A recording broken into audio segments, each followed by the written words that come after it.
You have to invest if you want to be able to reap rewards. The investments that I get from belonging to the Orthodox community come with huge prices, and I'm willing to pay that price. Now, I'm willing to give up some sense of community for freedom to say what I want to say on shows like this.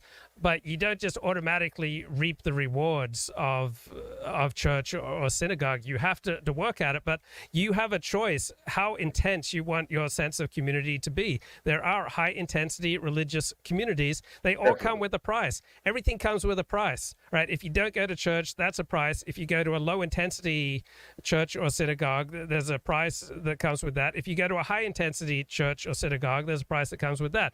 I primarily have experience with high intensity religion, where people live their lives around their religion. I experienced that in Orthodox Judaism, and I've experienced that in Seventh-day Adventism. But I have some, familiarity with low intensity religion, and there are lots of advantages to low intensity religion in that it's not as intrusive, and you have more freedom, and you're not going to be as trapped.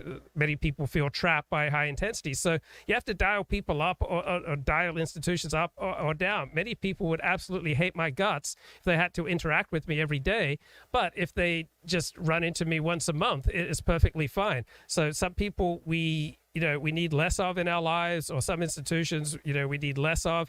So people get to choose. If you want high intensity community, there are options. They all require sacrifice, right? Nothing for nothing. But if you can't deal with the price of high intensity community, but you don't want to be completely isolated, then you can choose a lesser intensity community, whether it's religious or not. But everything comes with a price. We're just talking about trade-offs here between, freedom and community. Definitely so. And I think probably most religions in America today are rather low intensity, judging from what I've seen, which would explain why so many people are falling away from one, religion or another.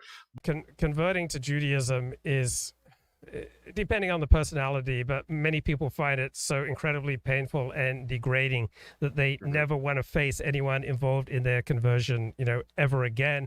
It's fairly common that, say, attractive women get crushed on by rabbis who are overseeing their conversion, that many traditional Jews see anyone who wants to convert to Judaism as an idiot and as an easy mark that they, want to screw over or take advantage of.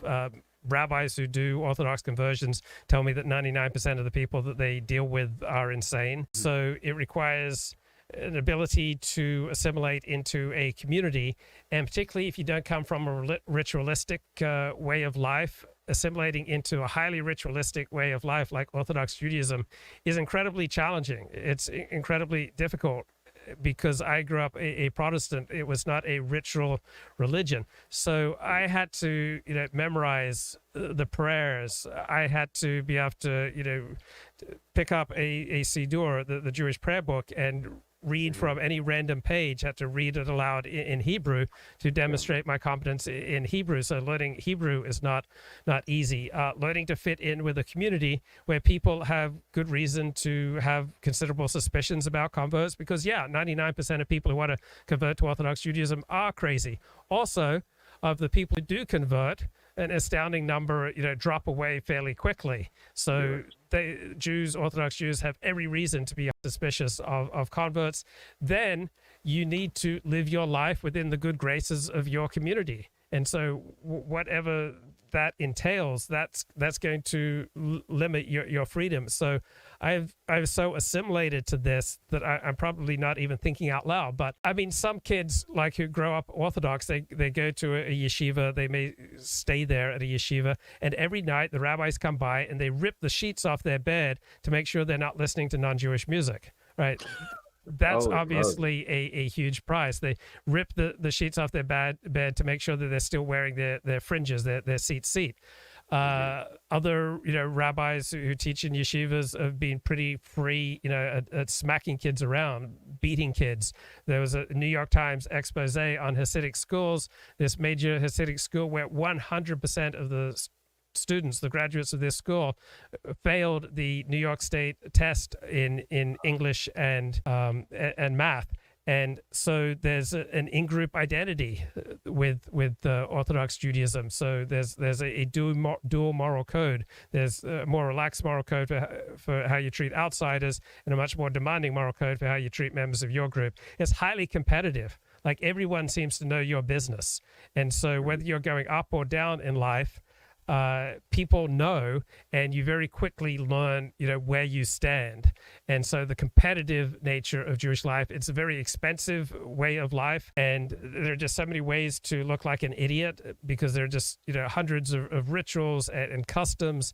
You're just constantly in danger of being playing the fool. My God. So yeah, it's very challenging. Certainly, yes. And just so people know about, how different Orthodox Judaism is from perhaps a more familiar form of Judaism. I'm a Jewish humanist. Luke is an Orthodox Jew. We actually are at polar opposite ends of the Jewish spectrum. So me listening to this, I obviously know about what he's saying, not through personal experience, but through what I've heard from others.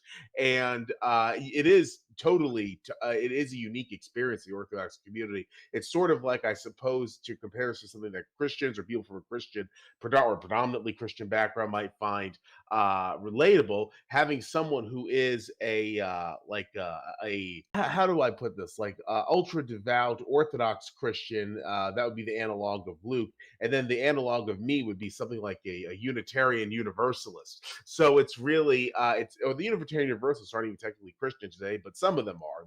The denomination actually allows Jews, Christians, anyone who's on the search for spiritual truth. It's a very unregimented, but unfortunately, it's been captured by the woke folks. So it actually has become very regimented. I'm sorry to say, but anyway, so that just goes to show the sort of religious diversity at hand here.